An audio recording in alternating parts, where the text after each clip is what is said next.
Hello everybody, good morning and welcome to the United Stand. This is your latest Manchester United news as we discuss the, I suppose a fantastic, no, there's no suppose about it. Absolutely fantastic 3 results in a row for Manchester United. The progression of Erik ten Hag.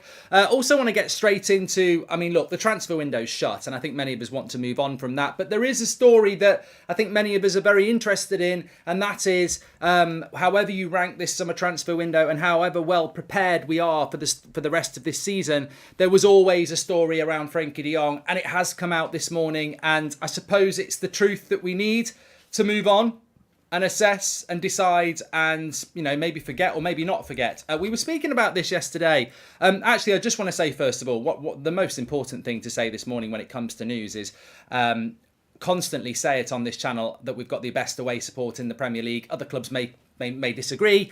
I don't. I think we have got the best away support in the Premier League. And I think last night, yet again, just the sheer volume of Glazer out chants were very audible on the TV last night. And for anybody who thinks that the Glazer out movement is going to stop because of them spending money, you'd be very much mistaken if you listen to the audio of the match last night. Fantastic away support and that message coming through. Very, very clear. So look, positives on the pitch, positives in relation to the ownership. I don't feel that's going to go away, and I think there is a massive support for this from the match-going fans, from the worldwide fans, that this change needs to happen. We may well be able to get top 4 with Ten Hag. We'll talk about that in a minute, but we're not going to win titles. We're not going to win titles with Casemiro and Antony and Ronaldo and Varane and Martinez. We need a lot more, and that's going to mean change at the top. And change at the top means that we wouldn't have a Richard Arnold and a John Murta, so I wouldn't have to talk about what I'm about to talk about now, which I think is, it's Manchester United's loving the Martinez partnership, says Dylan. I've got a couple of controversial things I want to talk about as well. I sort of want to bring this into the community. We're making a few changes over the next few months, and one of the things we really want to focus in is the negative side of things, where people say, oh, you've got an agenda here, or, oh, the United Stand's full of people who don't really go to matches and stuff like that. So we're going to hit a couple of those myths head on today as well, and more in the future, as we try to unite the fan base and say that, look, we're all after one thing. We want Manchester United to be successful on the pitch, and that conversation is there to be had, whether it's who should be starting in midfield or who should be running the club. Mark, if the fans let the fire go out or stop the movement because of some good results, the Glazers will stop signing. Super concerned about future windows, says Ames. That fire's not going out at the moment. Right, I want to talk about this because it's the headline of the show. Ten Hag's de Jong frustration, too late on the thumbnail. We spoke about this yesterday. Thanks everyone who tuned in yesterday for the transfer deadline show we did between 12 and 6 o'clock. We discussed a lot of things. We ranked the transfer window. We spoke about lots and lots of things. And one of the things we spoke about was de Jong and the situation with de Jong as we understood it yesterday. Very interesting that Samuel Lucas released a story in the Manchester Evening News this morning, which was pretty much verbatim what we were saying yesterday. Now, in no way has Samuel Lucas watched the United Stand and gone, that's the truth. He knows the truth. As did we yesterday. This story is well known. So what happened with Frenkie de Jong? And then we file it. What happened with Frenkie de Jong is that there is still a chance that Manchester United will go back for him in January or next summer. Frenkie de Jong could still end up being a Manchester United player. I don't think it's similar to Jadon Sancho, but the noises are that Manchester United would still try and get Frenkie de Jong, and that Erik ten Hag is still obsessed with Frenkie de Jong, because let's not forget, the story starts with Frenkie de Jong being Erik ten Hag's #1 signing. Now, if you watch Man United against Leicester last night, Eriksen did a good job in the first half of dictating the play from deep, but that's not his position. Eriksen became de Jong yesterday. He took the ball off the back 4 in the first half and he ran the game. He composed the game. Very Carrick-esque in Carrick's prime. That was the role that de Jong was going to do for Manchester United, and he hasn't actually got somebody to do it. That creative from deep. So he still will be looking for that, because of course it's not really what Eriksen does, and also Eriksen's not going to be able to do it for the next 5 years, really, because if you look at his age. So we will still be looking for a player like that, and Frenkie de Jong may well still be on Manchester United's list. What percentage are you on de Jong, and do you think Glazers will leave, says Hexic? So the situation with what happened with Frenkie de Jong very, very quickly is this. Manchester United, and this is in the Manchester Evening News story this morning by Samuel Lucas, but it's also what we were discussing yesterday, and it's the general consensus of what happened. United wasted their time.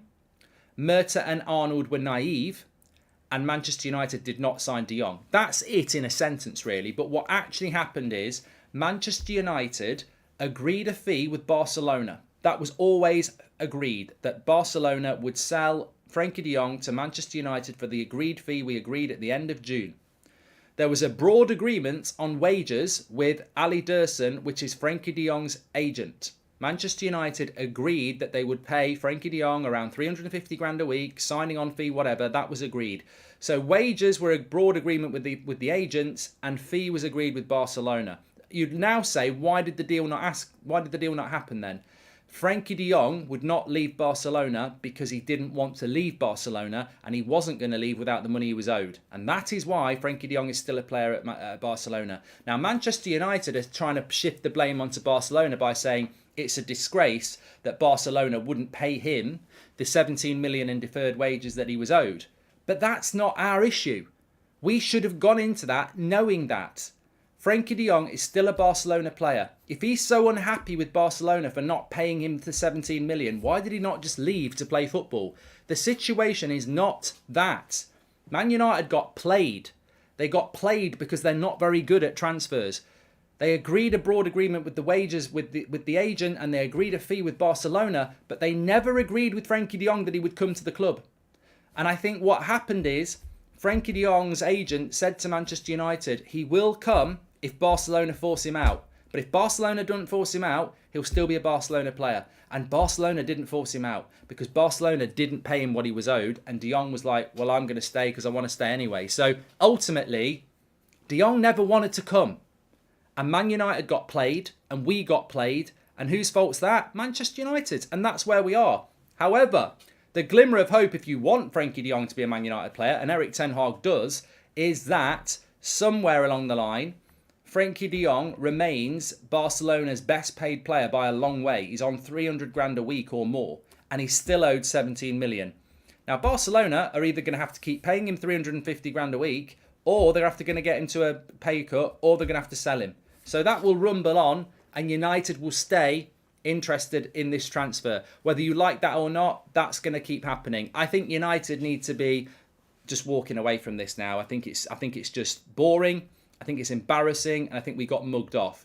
But I do not think that Manchester United can put a story out there that they did everything that they could and they feel that Barcelona scuppered it. Because by doing that, you admit you were naive and you got mugged off. Bottom line is, and I have to say this, if Frenkie de Jong wanted to play for Manchester United, he'd be a Manchester United player. We agreed a fee with Barcelona. We agreed the wages with his agent. All he had to do was say, screw your wages, I want to play for Manchester United. He never did that. So bottom line, what was said publicly, what Romano kept saying was true. Frenkie de Jong does not want to leave Barcelona. And that was said in May, June, July and August. And we were led to believe, not just like the United Stand, the collective media and fans were led to believe there was private conversations going on between de Jong and Ten Hag, and that actually privately he did want to come. Well, he didn't. And that's it. And United embarrassed themselves. And I think we just need to move on from it. I don't know what anyone else thinks. When is Ronaldo releasing his interview, says Peter.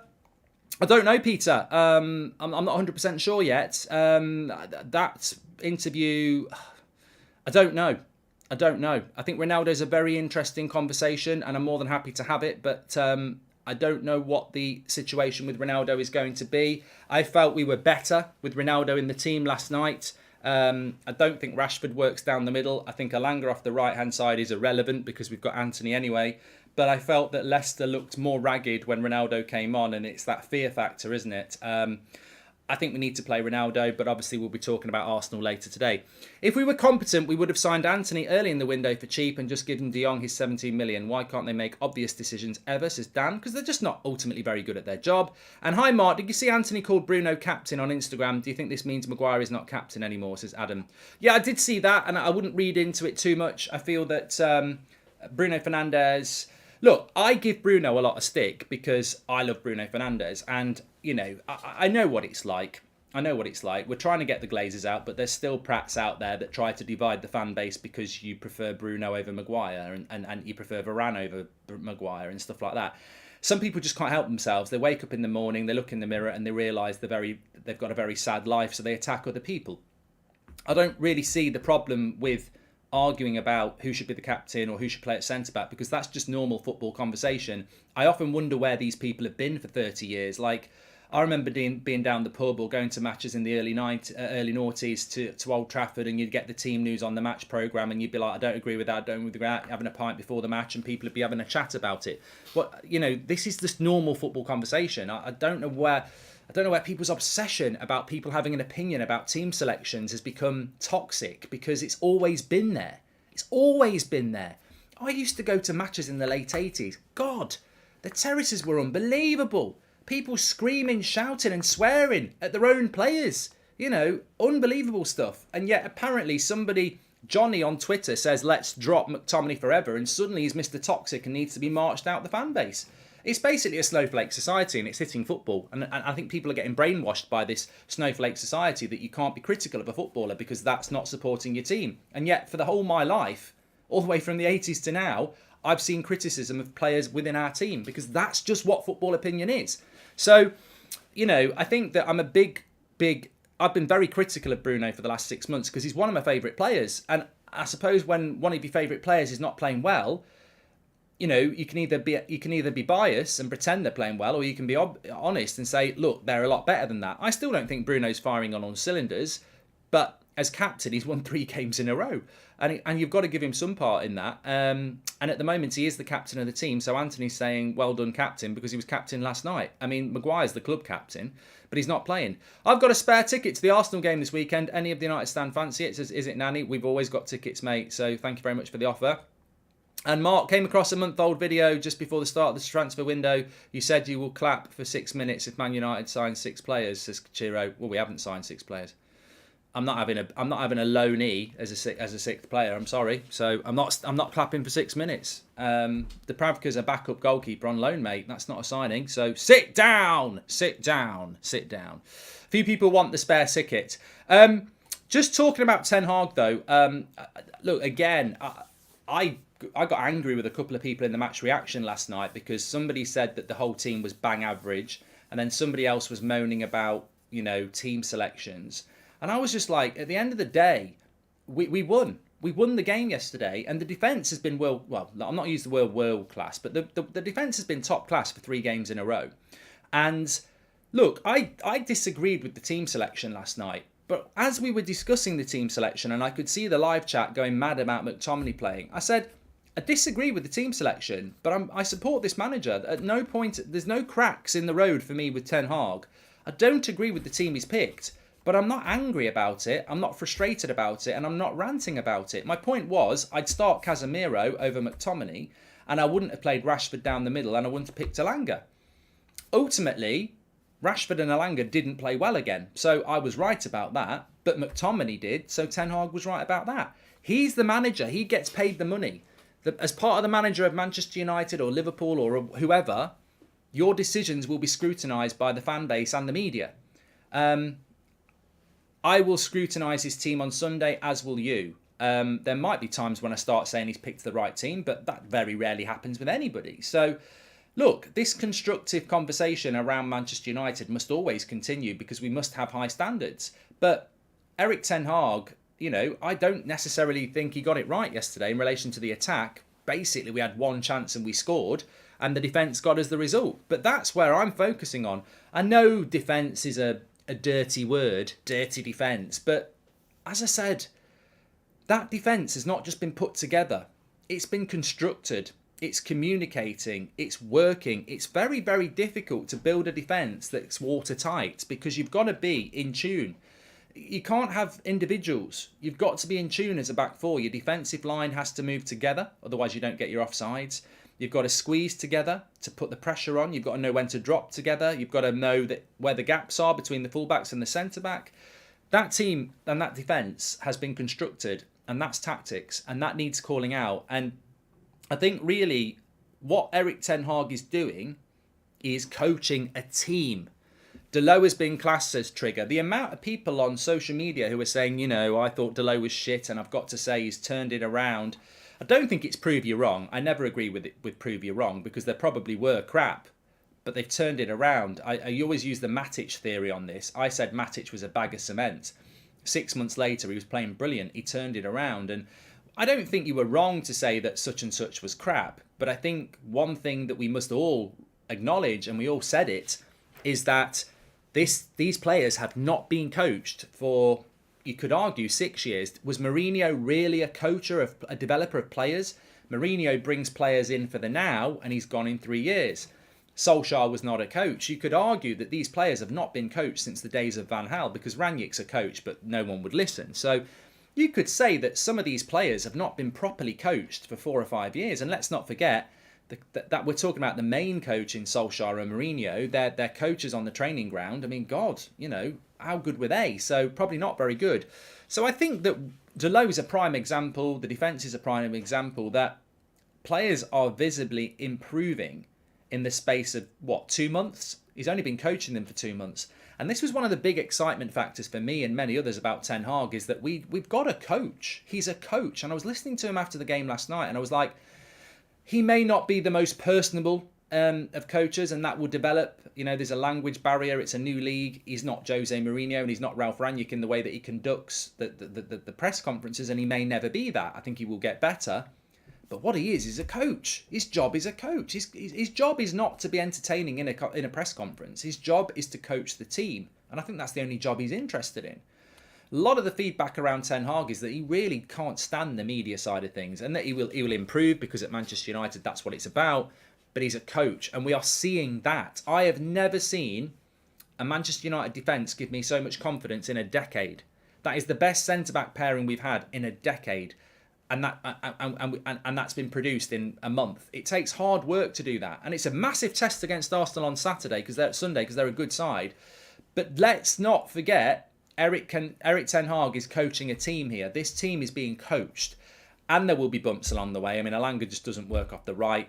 Young player, let's keep developing him. Rashford down the middle just doesn't look right. I don't think he looked fit in the second half. I think it just didn't look like he wanted to run in the second half. So that's not working, but the defence is working, and it's only month 2. I think by month 3, month 4, things might really get better.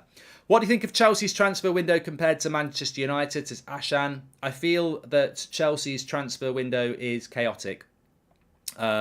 McSauce should be pointed when he does not play well, but when he plays well, give him some credit. He played well yesterday. Some fans target certain players whether they play well or not, says Yadrift. Now, this is the sort of comment that I welcome, because I also think it's complete bollocks. And I'll tell you why, Eric. And I'm not saying you, but sorry, Yadrift. I thought you were called Eric. So Yadrift is saying that McTominay deserves credit because he played well last night. It frustrates me, because you get clowns who just want to hate. They want to hate the world. They want to wake up and go, I hate this, and I don't even understand why I hate it. Somebody sent me a tweet last night where there was a picture of me giving my player rating for Scott McTominay, and it had a 3. And it's like Goldbridge and his anti-McTominay bias. Now, I don't rate McTominay, and I'll tell you why in a minute. But I'm not. This is what I'm going to start calling out, because these people, they're not glazers out. They're just haters. They just want to hate people. They want to cause division in the fan base, and they want to lie. Now, if you've taken the time to do a screenshot from the United stand, you know the truth, so you're just a fucking liar.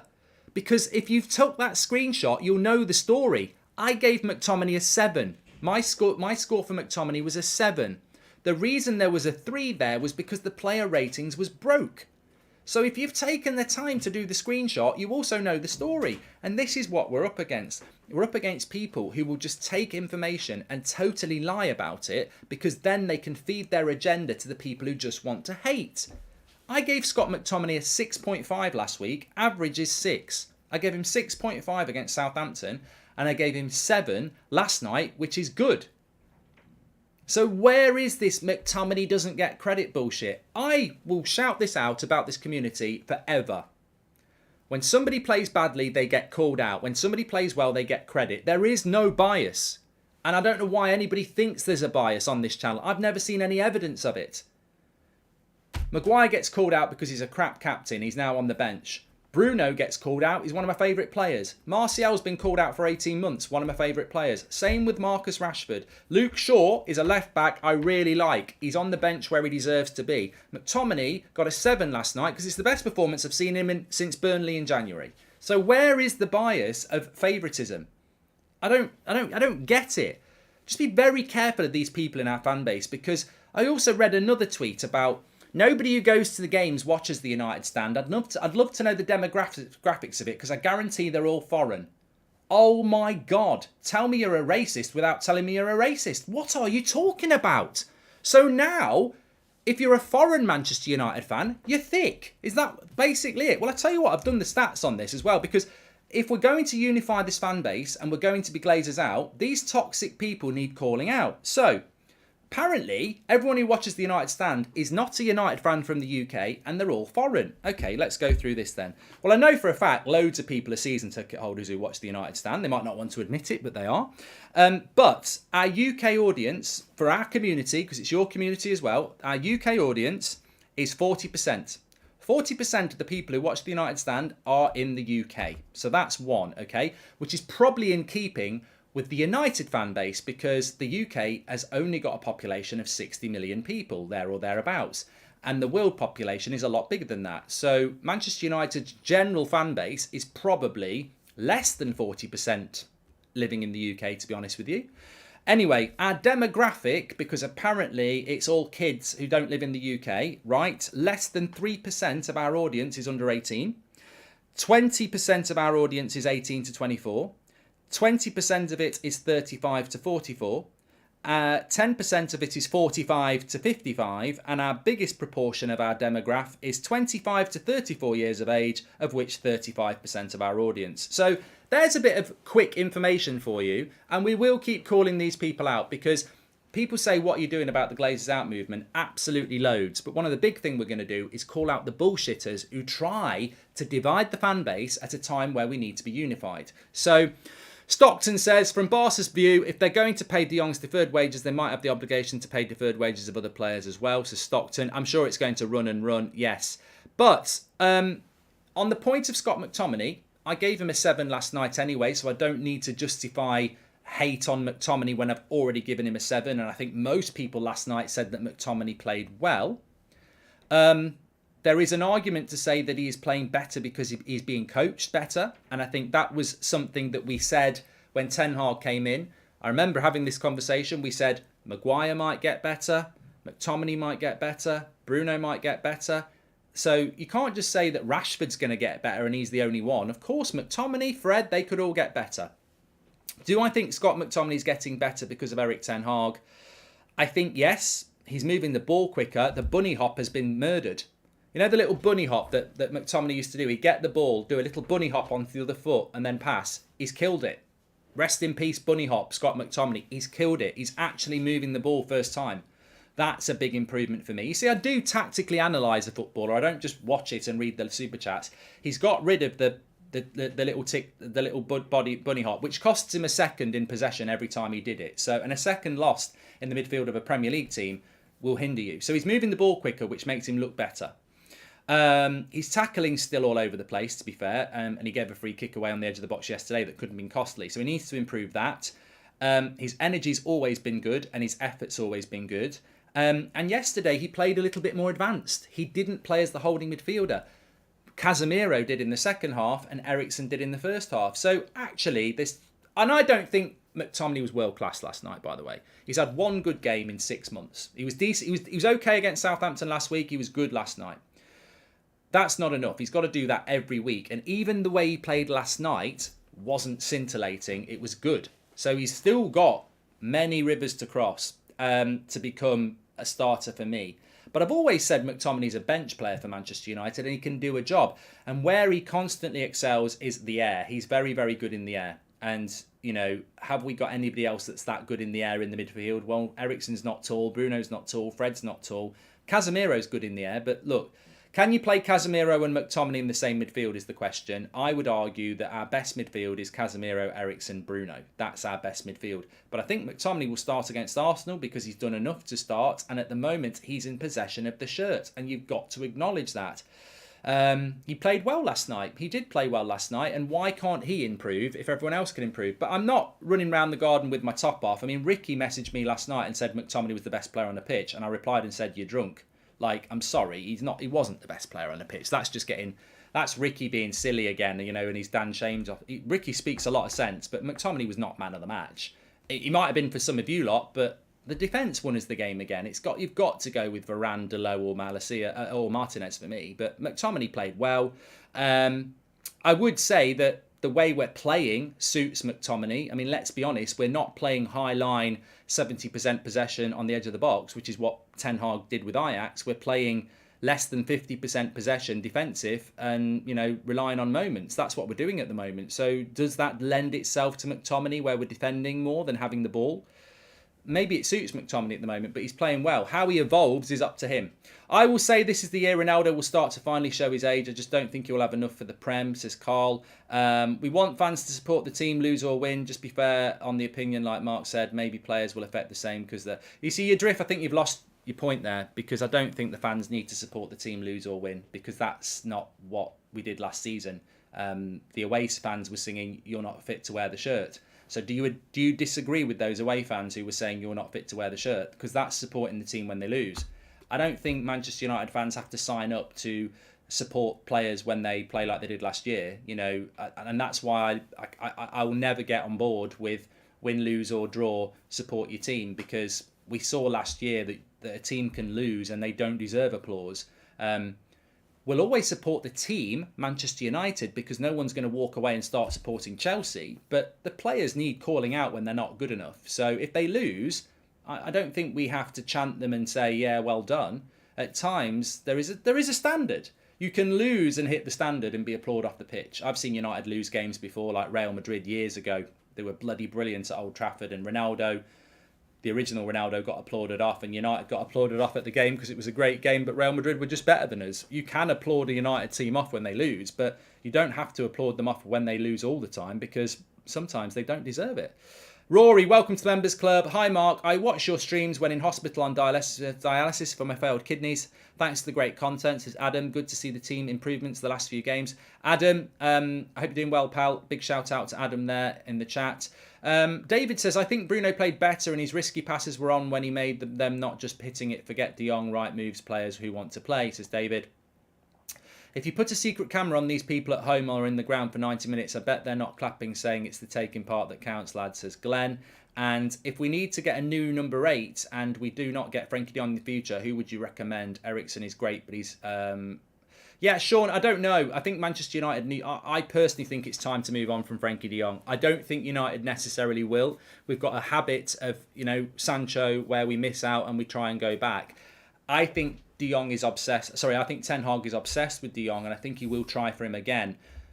I would leave De Jong. I would leave De Jong, and I would be looking... Because one thing that's really important is the transfer window closes and we focus on the games. The transfer window never closes.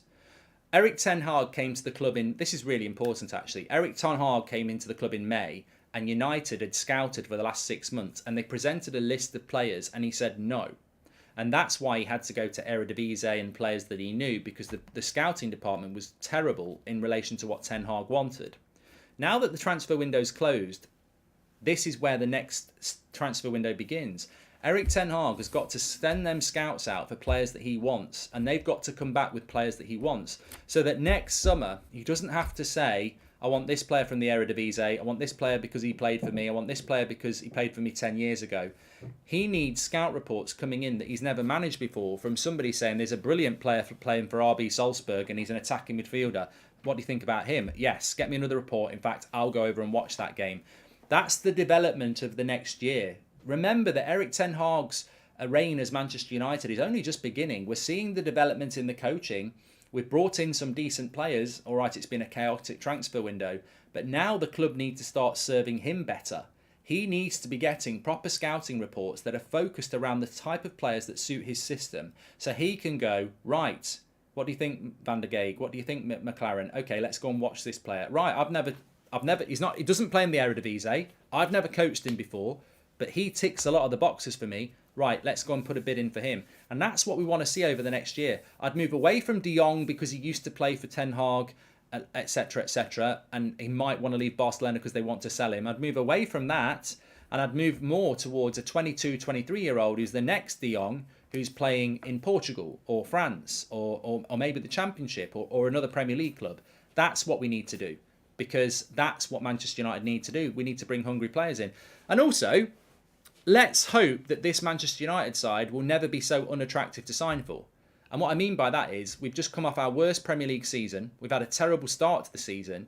But over the last 3 games, we've started winning games. If we keep winning games and improving, by the January transfer window, we could be really attractive. By next summer, if we're back in the Champions League, we'll be even more attractive. And we're a club on the up. We've got to be a club on the up and we'll become more attractive. I'm from the United States, man. So this makes less...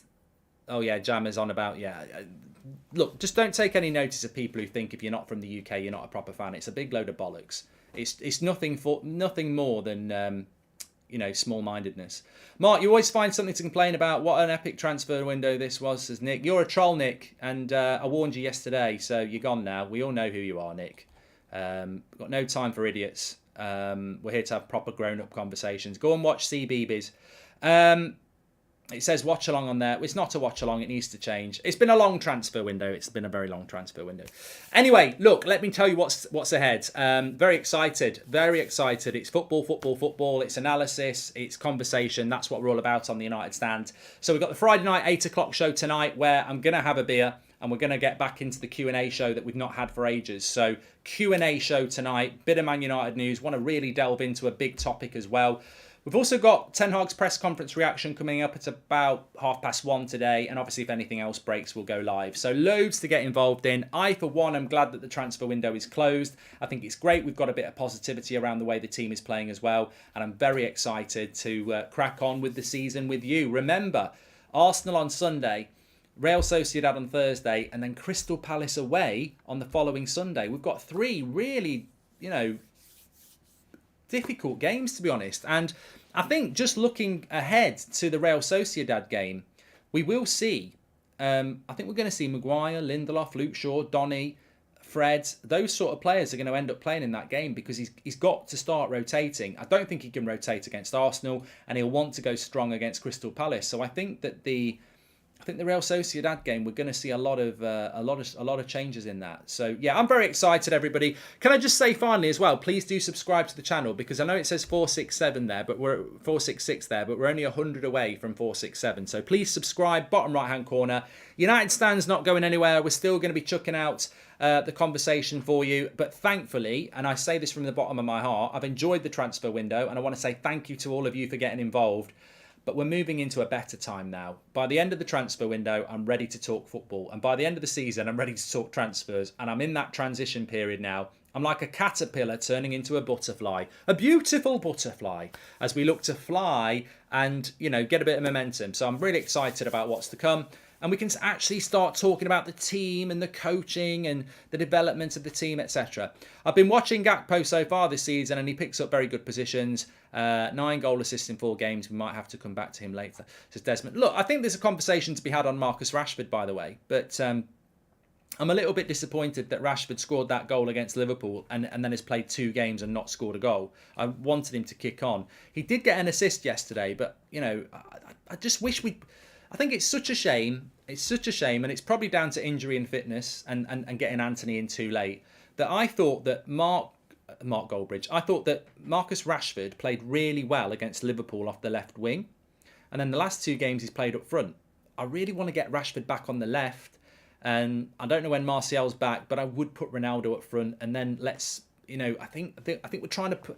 I almost think, and I said this last night, and I don't know what people think, I almost feel that we're trying to put Marcus Rashford up front because Ten Hag knows that Sancho's going to go on the left and Anthony's go on the right. So he's trying to find a place for Rashford, which isn't the bench. But Rashford's not a centre-forward for me. As I say, we're playing in the Premier League. You can't just try and look for the ball over the top in the Premier League. You've got to play more clever than that. So Anthony's going to start from the right. The battle needs to be Sancho or Rashford on the left. You can't put Rashford up front to accommodate them both. Let Rashford and Sancho fight for the left wing, Anthony on the right, and this rotation, and let Ronaldo and Martial go for the striking position. That's what I want to see. Thanks everyone for watching. Take care. Really enjoyed the show. Smash a like on the video. I can't wait for the 8 o'clock show tonight. A drink and a relaxation, a bit of a Q&A. Can't wait for it. The old Friday 8 o'clock show's back. Speak to you all in a bit. Take care. And we'll be back at lunchtime for the Eric Ten Hag Arsenal press conference reaction.